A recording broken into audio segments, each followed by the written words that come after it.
एक दिन गौतम बुधवार अपने शिष्यों के साथ एकदम शांत बैठे हुए थे। उन्हें इस प्रकार बैठे हुए देख शिष्य चिंतित हुए कि कहीं वे अस्वस्थ तो नहीं हैं। एक शिष्य ने उनसे पूछा कि आज वे मौन क्यों बैठे हैं, क्या शिष्यों से कोई गलती हो गई है। इसी बीच एक अन्य शिष्य ने पूछा कि क्या वे अस्वस्थ हैं, पर बुधवार मौन रहे। तभी कुछ दूर खड़ा व्यक्ति जोर से चिल्लाया, आज मुझे सभा में बैठने की अनुमति क्यों नहीं दी गई है।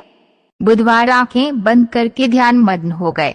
वह व्यक्ति फिर से चिल्लाया, मुझे प्रवेश की अनुमति क्यों नहीं मिली। इसी बीच एक उदार शिष्य ने उसका पक्ष लेते हुए कहा कि उसे सभा में आने की अनुमति प्रदान की जाए। बुधवार ने आंखें खोली और बोले, नहीं, वह अछूत है, उसे आज्ञा नहीं दी जा सकती। ये सुनकर शिष्यों को बड़ा आश्चर्य हुआ।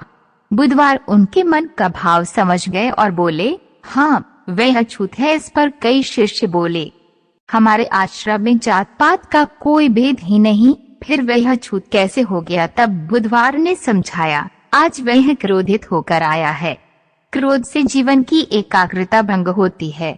क्रोधी व्यक्ति प्राय मानसिक की हिंसा कर बैठता है, इसलिए जब तक वह क्रोध में रहता है तब तक अछूत होता है। इसलिए उसे कुछ समय एकांत में खड़े रहना चाहिए। क्रोधित शिष्य भी बुधवार की बातें सुन रहा था। पश्चाताप की अग्नि में दबकर वह समझ चुका था कि अहिंसा ही मनुष्य का महान कर्तव्य व परम धर्म है। वह बुधवार के चरणों में गिर पड़ा और कभी क्रोध न करने का प्रण लिया। शिक्षा आशय ये है कि क्रोध के कारण व्यक्ति अनर्थ कर बैठता है और पश्चाताप उसे बाद में होता है, जिसका कोई लाभ नहीं मिलता। इसलिए हमें क्रोध नहीं करना चाहिए। असल मायने में क्रोधित व्यक्ति अछूत हो जाता है और उसे अकेला छोड़ देना चाहिए। क्रोध करने से तन, मन और धन तीनों की हानि होती है।